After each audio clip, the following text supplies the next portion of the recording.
आवाज जनतेचा, लढा सर्वसामान्य जनतेच्या न्याय व हक्कांसाठी।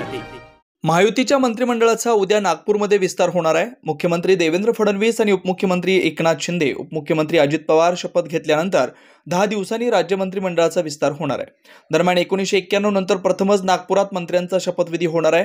उद्या दुपारी राज्यपाल CP राधाकृष्णन हे नवीन मंत्र्यांना पद व गोपनीयतेची शपथ देतील। मंत्रिपदासाठी आमदारांना फोनाफोनी करण्यात आली। नगर जिल्ह्यातून संभाव्य मंत्री आमदारांना फोन आल्याचं समजलंय।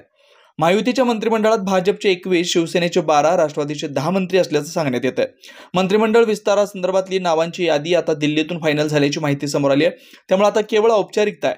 दुपारनंतर मंत्रिपदावर वर्णी लागणाऱ्यांना संपर्क सुरू करण्यात आल्याचं देखील सांगण्यात येत आहे।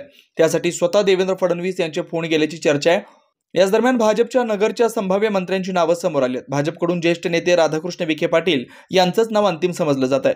सकाळी फडणवीस यांची भेट घेऊन विखे पाटील मुंबईतून लोणीला आले। लोणीचे ग्रामदैवत म्हसोबा यात्रेनिमित्त म्हसोबाचं दर्शन घेतलं।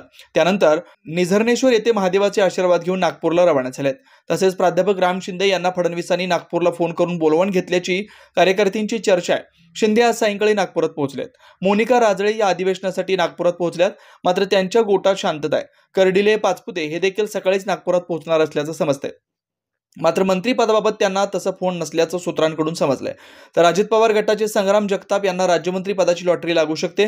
त्यांच्या कार्यकर्त्यांमधून जल्लोषाची तयारी सुरू झाल्याचं कानावर येत आहे।